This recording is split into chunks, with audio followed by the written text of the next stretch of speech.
We'll be picking up tonight in chapter 31, verse 23 of Genesis. Remember now from last week, Jacob is heading home. He's been over with Uncle Laban for a long time, and Uncle Laban has changed his wages 10 times. He's cheated him and everything else. And now the Lord has really instructed Jacob to return home. Go back to your father's land. Go back there to the promised land. Take your wives, your children, and all the things that you've earned. Take what's yours and go. And he's on his way, and came to find out that Laban saw this, and his sons, he's taken it, and in their opinion, he's stolen things that were actually his. Jacob stole nothing, but Laban is angry. And then he's pursuing him. He's also lost one of his gods, one of his idols. And this gives him another cause to chase. So he's 3 days behind anyway. 3-day head start for Jacob. But remember, Jacob has wives and sons and flocks and herds and probably servants. So they're not going to be able to move as quickly. He's going to have to water his livestock, and he's going to take care of his family. Laban and his sons can move quickly. And so we pick up in verse 23. And he took his brethren with him. This is Laban and his sons. And pursued after him 7 days' journey. And they overtook him at Mount Gilead. They were in hot pursuit. When I read this verse, you remember the old westerns, maybe like the Lone Ranger, and he would be after somebody. He'd pass the same rock 6 or 7 times, but he would be in hot pursuit, and he would eventually catch him. That's what I see here. Laban has revenge in his mind, and he is going after him full speed. But there's some brakes that are going to work on him now, and these brakes are going to slow him up in verse 24. And God came to Laban the Syrian in a dream by night and said unto him, Take heed that thou speak not to Jacob, either good or bad. Now remember, we know now that Laban had seen how God had worked in Jacob's life over these years. But he is still an idol worshiper. But when God comes to him in this dream, it gets his attention. Don't you speak good or bad. In other words, you better mind your manners now. Then Laban overtook Jacob, and Jacob had pitched his tent in the mount. And Laban with his brethren pitched in Mount Gilead. And Laban said to Jacob, What hast thou done, that thou hast stolen away unawares to me, and carried away my daughters as captives, taken with the sword? Lie. Mark, just listen as we read it. This is a lie. Verse 27. Wherefore didst thou flee away secretly, and steal away from me, and didst not tell me, that I might have sent thee away with mirth and with songs, with a tabret and with harp? That's a lie. He didn't want him to go. And hast not suffered me to kiss my sons and daughters? Thou hast done foolishly in doing so. What did his wife say? What did Rachel and Leah say? He sold us. He's taken everything we have. Did he really care about kids? No. That's another lie. It is in the power of my hand to do you hurt. That's a lie. But the God of your father spake unto me yesternight, saying, Take thou heed that thou speakest not to Jacob either good nor bad. Here's the first truth that Laban has spoken in this whole series of verses here. And now, thou that wouldest needs be gone, because thou sore longest after thy father's house. Yet wherefore hast thou stolen my goods? Here is a false accusation. Why have you stolen what belongs to me? That's what he took was his.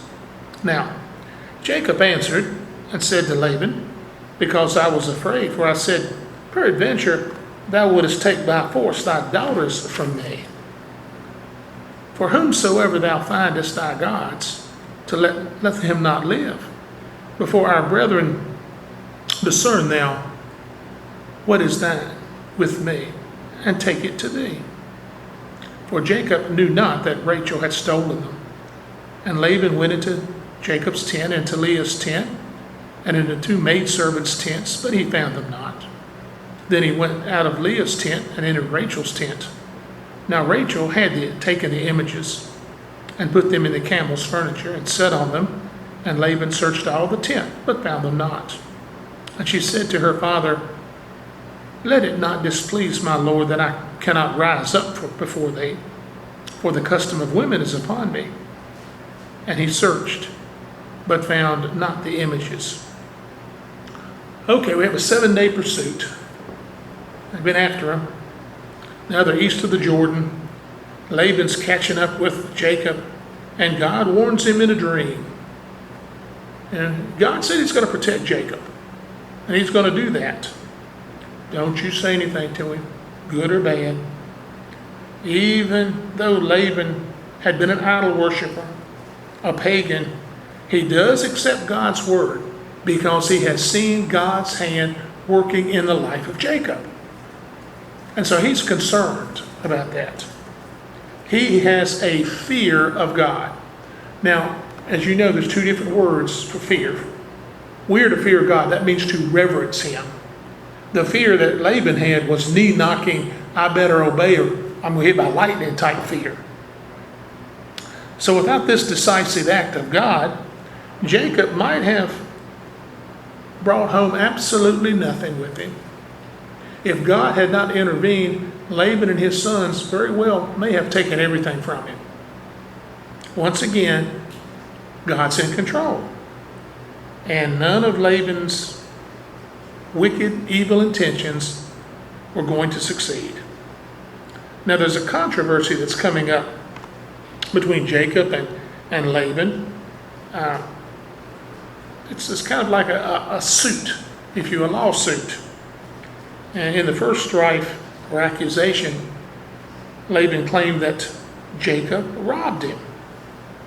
But he presented himself then as a hurt father and then as a baffled avenger. There was lie after lie after lie in an accusation. Laban is painting the picture of himself as the injured party. Oh, I've been wronged. He's been wronging Jacob for 20 years. He's taken from him. He's tricked him. He's deceived him. And now you are cheating me. So when Laban demanded that Jacob return the idol now, Jacob put, actually what he did unknowingly was he put a death sentence on his favorite wife, Rachel. With whomsoever thou findest thy gods, let him not live. That's a death sentence. Uncle Laban, if any of my people have that idol, you can take their life. That's exactly what he said. He had no idea anybody really stole it, let alone his favorite wife.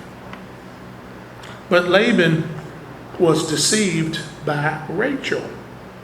Laban was deceived. The deceiver has been deceived. You see how this trickles down? Jacob was a deceiver. He would receive the rights, the blessing anyway, but he was a deceiver. When he got to Laban, Laban deceived him time and time again, and now Rachel is deceiving her father. It just rolls downhill, doesn't it? Yes, when I read this, God not only is righteous and God judges perfect, but he has a sense of humor too. A lot of times in Scripture, I see humor in what God does. And this is one of those places. The deceiver becomes the deceived. Basically, Jacob gives Laban a search warrant, doesn't he? You search. Go ahead. Search. Now, the only person that will really do that is an innocent person. Jacob, I said, was innocent. He had no idea that Rachel had stolen it. And Laban went into Jacob's tent first. He's determined, of course, to find something about Jacob. And then he went into Leah's tent and into the 2 maidservants, didn't find them. He left Leah's tent and he went into Rachel's. Now, it tells us plainly in verse 34, now Rachel had taken the images. She had taken it, notice it's plural, the images. I don't know how many she took, but she took them. And she put them in the camel's furniture, in the saddle. And she's sitting on the saddle. And Laban searches and he comes up empty-handed. Rachel's sitting on that saddle. And Rachel says, I'm sorry I can't get up, Dad. It's that time. You understand. And he does. He says, all right. Apparently Laban never dreamed that a woman would dare to take a chance on contaminating his idols. But what a blow it was to these idols, these nothing gods, for a woman who claimed to be unclean was sitting on them. They were unclean to begin with, and now they're really even more so. They were worthless. Well, they're worthless to begin with. But they were important to Laban because they were, in his mind, his God. Now, nothing is found. Laban searched, and I'm sure that he has been diligent in his search. And now he's probably a little disgusted. And Jacob makes a charge. Verse 36, and Jacob was wroth and chode with Laban. And Jacob answered and said to Laban, what is my trespass? What is my sin that thou hast so hotly pursued after me? Spell it out to me, uncle. What is it that I have done? Whereas thou hast searched all my stuff, what hast thou found of all thy household stuff? Set it here before my brethren and thy brethren, that they may judge betwixt us both. This 20 years have I been with thee. Thy ewes and thy she-goats have not cast their young, their rams of their flocks have I not eaten. That which was torn of beast I brought not unto thee. I bear the loss of it. Of my hands didst thou require it, whether stolen by day or stolen by night.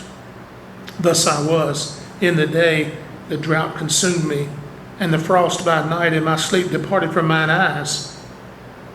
Thus have I been 20 years in thy house.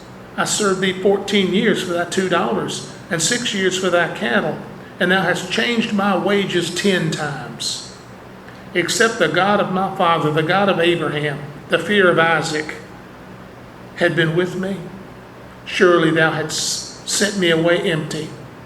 God hath seen my affliction and the labor of my hands, and rebuked thee yesternight. Here is the second accusation, that second strife between Jacob and Laban. And it is a searing indictment, isn't it, that Jacob lays out here? The words took Laban to task. I have worked for you. I have labored. Laban was earlier, he seemed like the prosecutor. He came out and I can just see him pointing his finger and waving his arms, probably looking like some prosecutor you see on TV. And now he's become the accused. Now he's on trial, if you will, because Jacob has become the prosecutor. He's still ignorant of Rachel's theft, but he angrily now makes a devastating counterattack against Laban.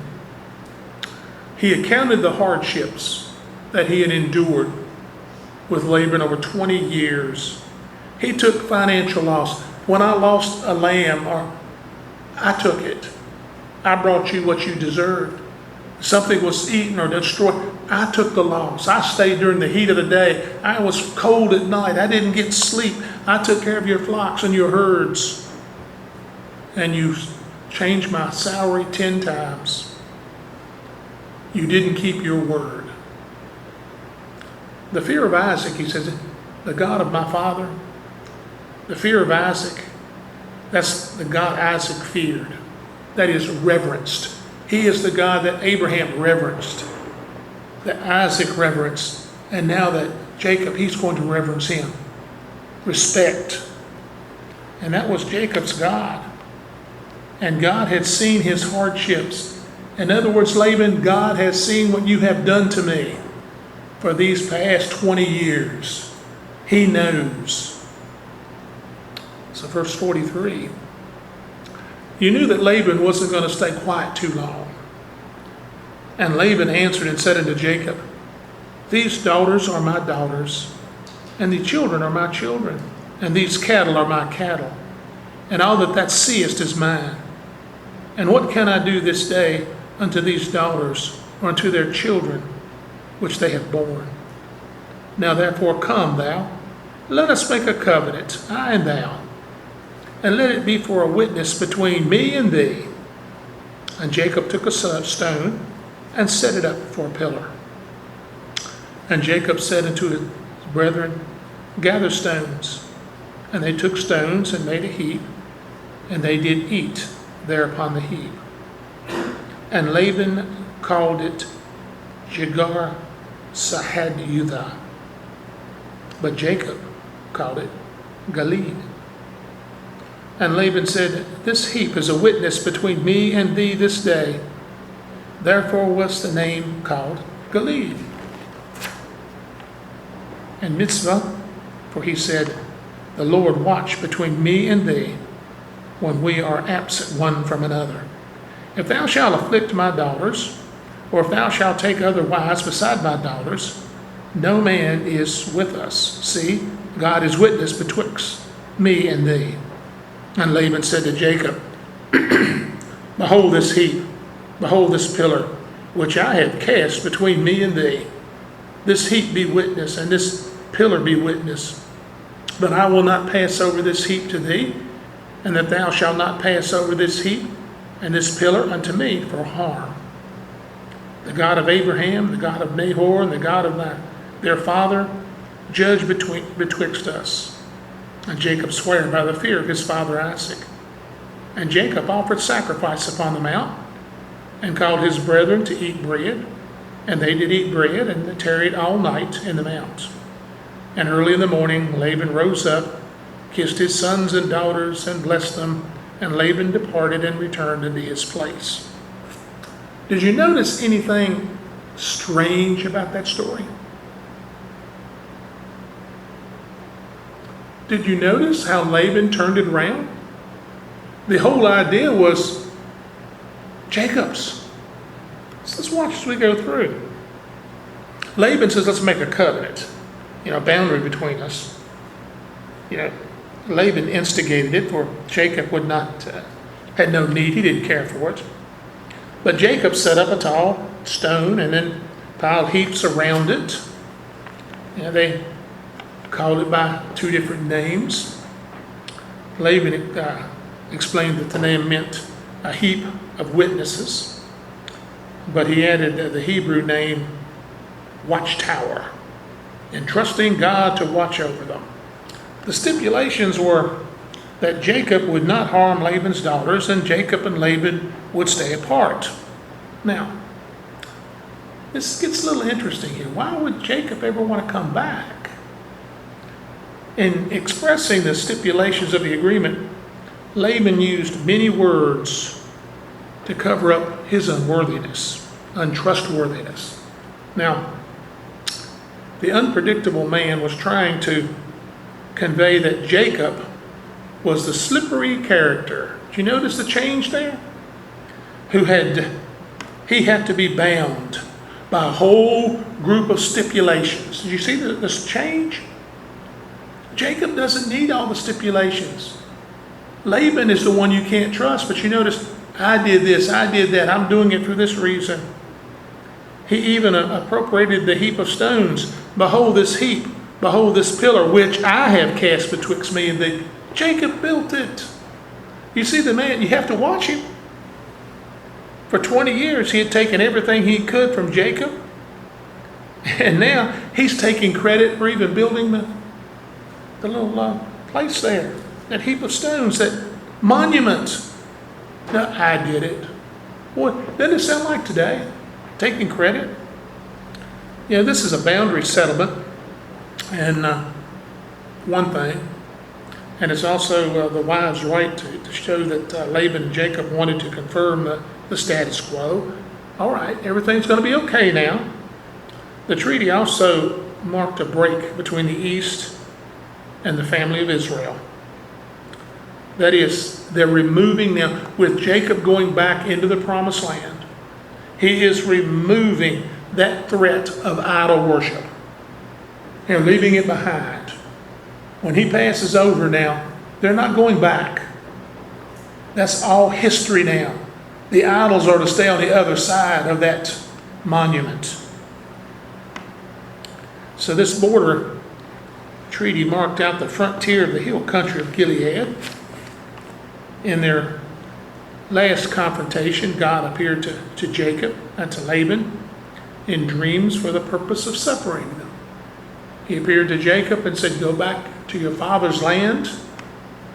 Go back home. You made an oath to me at Bethel. You're going to keep that oath. Then he appears to Laban. Basically, Laban, you better behave yourself. The entire event was complicated by the earthly, selfish interests, such as Rachel's state theft of the idols and Laban's self-seeking attitude. Interestingly, at the end, God himself was invoked to watch between them. Why? But you notice if you watch, Laban's just calling on anybody. This account later has great significance for Israel. God would deliver and protect Israel as he brought them back out of the land of Egypt, as he continues to do today. Here Israel would see God's victory over idols and idolaters, God's use of dreams for deliverance and protection, the boundary by which God would keep his people set apart from her enemies. This boundary that said, all right, no more over here with the idols. And when they go into the land finally after 40 years of the wilderness, what was Joshua told to do? Destroy them all. Destroy all the people in the promised land. Why? Because they were what? Idol worshipers. To cleanse it. But sometimes we don't learn the lessons. All this became important later with the Israeli-Armenian relations. Laban was an Armenian or a Syrian. All this becomes important. Now I have a question though. I don't know if we talked about it last week or not. Why did Rachel take the idols? Why did she? Were they valuable? I mean, were they made out of some type of precious material? And so maybe her way of saying, well, you took all of our money and all of our things and I'm going to take that? Was she still holding on maybe to her background in idol worship? Was she just trying to get back at her father? We don't know.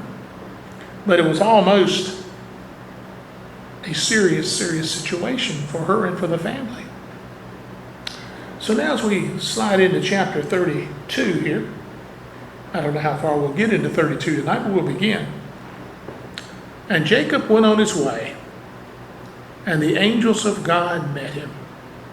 And when Jacob saw them, he said, this is God's host. And he called the name of the place Mahanaim.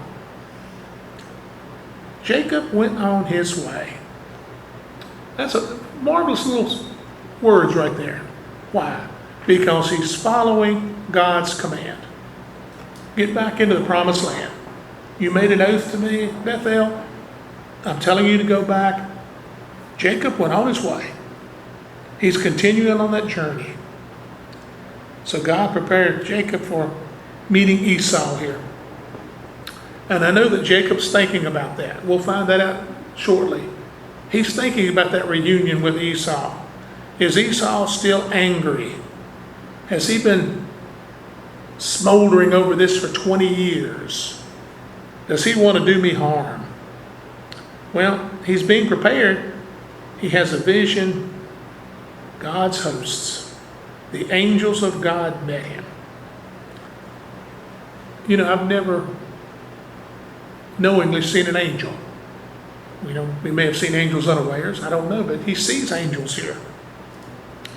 Jacob had just left Laban and was about to return to the land and face Esau again. At this point, God's invisible world opened up and touched Jacob's visible world.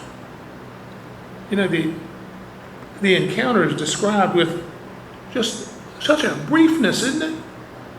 If I would have seen this, of course Moses is writing it, but had I been there, I may have had pages of what I saw. Can you imagine seeing a host of angels? Be like on the night Jesus was born, heavenly heaven. Can you imagine what it looked like? But it's just so brief. The angels of God met him. The name of the place means two camps. And he must have seen the camp of the angels as a source of comfort to his own camp as he prepared to re-enter the land. That would give me great comfort after fear. But it doesn't say he was afraid here, does it?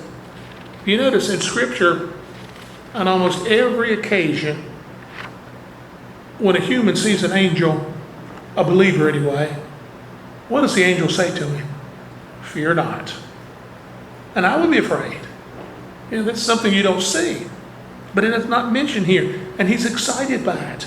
He sees their camp, and a comparison with Jacob's earlier encounter with angels at Bethel, when he left the land, proves instructive here. He's seen a vision like this before. The expressions, the angels of God, occurs only in here and in 28:12. The only place in the Old Testament, the angels of God, is written that way.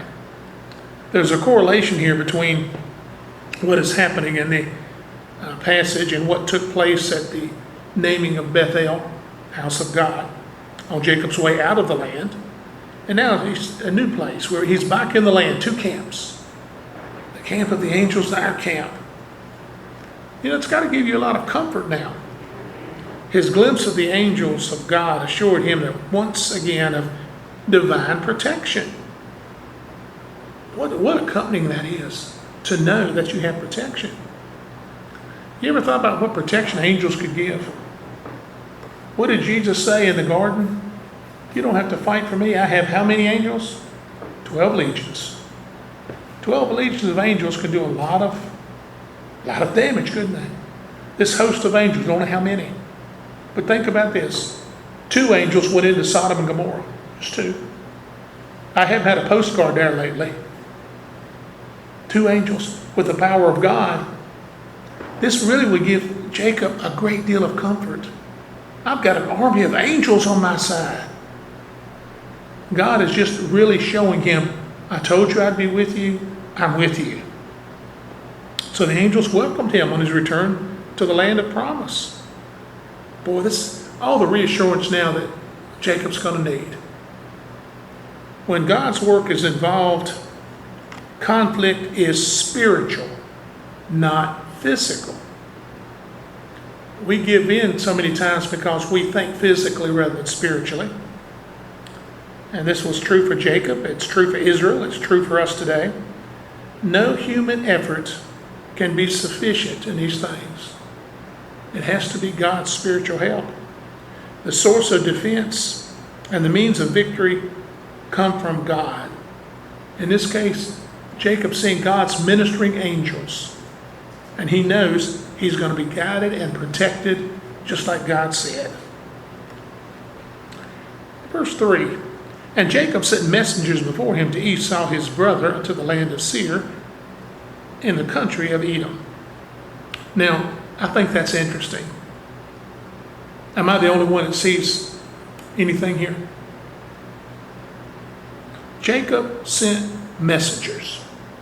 What is an angel? Anglos. Messenger. Isn't that, to me, little words just tickle me, I know. He's seen angels, now he sends his messengers. God has sent his messengers to Jacob. Now Jacob sending his messengers to his brother Esau. And he commanded them, saying, thus shall ye speak unto my lord Esau. Thy servant Jacob saith thus, I have sojourned with Laban and stayed there until now. I have oxen and asses, flocks and men servants and women servants, and I have sent to tell my Lord that I may find grace in thy sight. And the messengers returned to Jacob, saying, We came to thy brother Esau, and also he cometh to meet thee, with 400 men with him. And Jacob was greatly afraid and distressed, and he divided his people that were with him, and the flocks and the herds and the camels into 2 bands, and said, If Esau come with one company and smite it, then the other company which is left shall escape. Well, he's had to visit by God's messengers, and he sends his messengers out to see Esau. This is actually as we'll be seeing here, this is a peace group. He's going out. Did you notice how politely he speaks to his brother? Thy servant, my Lord. He's being very polite. We've seen a change in Jacob over these years. This isn't the same fellow that left there. He is a new man. He has really learned to know God. He trusts God, and he's a different person. You know, as I said, the Hebrew word for angels also means messengers. I like little words like that. Many key ideas and word plays are in this section. Jacob had just seen angels, messengers. He now sends messengers to Esau. He recognized that the angels as the camp of God, if you will. And he named the place where he was, and out of fear, 2 camps. But the messengers come back with the report that troubles Jacob. Your brother's coming, and he has 400 men with him. It's a large number. So he divides his family into 2 groups. And Jacob said, O God of my father Abraham, and God of my father Isaac, the Lord which saith unto me, Return unto thy country and to thy kindred, and I will deal well with thee. I am not worthy of the least of the mercies and of all the truth which thou hast showed unto thy servant. For with my staff I passed over this Jordan, and now I have become 2 bands. Deliver me, I pray thee, from the hand of my brother, from the hand of Esau, for I fear him, lest he will come and smite me and the mother with the children. And thou sayest, I will surely do thee good and make thy seed as the seed of the sea, sand of the sea, which cannot be numbered for multitude. You see something about Jacob here we didn't see before. He didn't, when his mother said, let's pretend that you're your brother so you can get the blessing. Nobody prayed. 20 years later, Jacob has learned to turn to the Lord. He goes to the Lord now with his problem. Out of fear, Jacob did exactly what should have been done. He prayed for deliverance. When we get in trouble, it's because we don't pray. Jacob says, oh, there's an army coming after me. Doubtless, he recalled back in chapter 27, verse 41, that Esau threatened to kill him. Jacob still would fear, but he would see God would deliver him from his brother. In fact, Jacob's deep fear shows that up in every section of this passage, even in his prayer. He wasn't afraid. No record of him being afraid when he saw the angels, but the message of his brother coming strikes fear. Jacob addressed God as the God of my father Abraham, the God of my father Isaac, and reminded God of his command to return to the land and promised to bless him. Here again, God is the God of the living. God wants people to remind him of his word when they pray. We were talking about Bob Penrod a little bit ago. Pastor Bob, when he prays the word back to God better than anyone I've ever heard. That's just the way he is. And this is a motivation of faith. Jacob then confesses to God his unworthiness. God, you've been good to me, you've been kind to me, you've been faithful to me, and all these material blessings, I'm not worthy. I'm not worthy of the least of all thy mercies and of all thy truth that thou hast showed unto thy servant. He has gone now to become a humble man. He realizes who he is and what he is. He had the correct attitude in prayer. Total dependency upon God. Jacob petitioned God to be delivered from Esau because the younger twin was scared. He's scared. He's human. And we know fear. And he's thinking about his life. He's thinking about the lives of his children and his wives. Then he repeated the promise that God had made to him about his son, descendants becoming countless as the sands of the sea. This really should have built up Jacob's confidence. But his guilt, I'm sure, is coming back on him. He's thinking now, I'm sure, about what he did, how he deceived his father way back those 20 years ago. His guilt is really pouring in on him, and fear is there. And he's controlled now by fear. And so he's going to the Lord, and that's exactly the right thing to do. But I'm going to stop there tonight. Come up now. Because as we get into the next section, I don't want to be rushed to explain the next part as we look at it. So we'll pick up, Lord willing, and be not come, in verse 13 of chapter 32, next midweek time. All right. We covered a lot of territory tonight. We didn't go around to Rockville at one time, not like Lone Ranger. All right, be with us on Sunday school. Brother Donnie is